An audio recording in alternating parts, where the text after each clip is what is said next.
तर एका पाठोपाठ येणाऱ्या बातम्या आपण कृपा खरं तर आपल्या प्रेक्षकांपर्यंत पोहोचवतोय। निश्चितच। ज्या प्रकारे आपण नागपूरची सगळ्यात मोठी अपडेट पाहिलेली होती की प्रभाग 28 मधून उद्धव सेनेचे 2 उमेदवार विजयी झालेले होते। किशोर कुमेरिया आणि मंगला गवरे यांनी त्या ठिकाणी विजय मिळवलेला होता। मात्र नागपूरमधून आणखी एक मोठी बातमी आपल्यापर्यंत येते, ती म्हणजे नागपूर मनपामध्ये उबाठाचे अखेर खातं उघडलेलं आहे। जी बातमी आपण आत्ताच पाहिलेली होती, मुंबई मालाड पश्चिमचा जो सगळ्यात महत्त्वाचा प्रभाग आहे तो म्हणजे प्रभाग क्रमांक 46 आणि मनसेच्या स्नेहिल डेहलीकर 7228 मतांनी त्या ठिकाणी विजयी झालेले आहेत। भाजपच्या योगिता कोळी 18083 मतांनी त्या ठिकाणी विजयी झालेले आहेत। भाजपच्या योगिता कोळी उमेदवार आहेत, त्या 5व्या फेरीमध्ये 10855 मतांनी आघाडीवरती आहे। मुंबई मालाड पश्चिम मध्ये प्रभाग क्रमांक 46 मध्ये भाजपच्या योगिता कोळी यांना अखेर विजय प्राप्त करण्यात यश मिळालेलं आहे।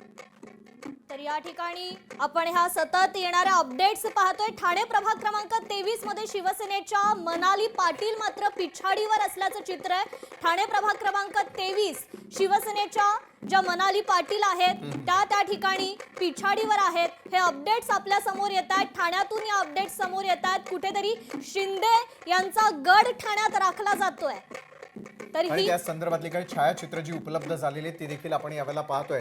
आशिष शेलार अगदी काही वेळापूर्वी वर्षा बंगल्यावरती दाखल झालेले होते। वर्षा बंगल्यावरती दाखल झाल्यानंतर आशिष शेलार यांनी मात्र निश्चितच कौतुक केलेलं आहे भाजपच्या कामगिरीचं। आणि यावेळेला भाजपच्या निवडणुका जसं रवींद्र चव्हाणांच्या अखत्यारीमध्ये होत्या तशाच प्रकारे राज्याचे मुख्यमंत्री देवेंद्र फडणवीस यांचं देखील अभिनंदन त्यांनी केलेलं आहे। फोटो जर आपण व्यवस्थित पाहिला तर त्याच्यामध्ये प्रसाद लाड यांची देखील उपस्थिती आपल्याला स्पष्टपणे दिसून येते। त्यामुळे भाजपमध्ये आज जल्लोष होणार।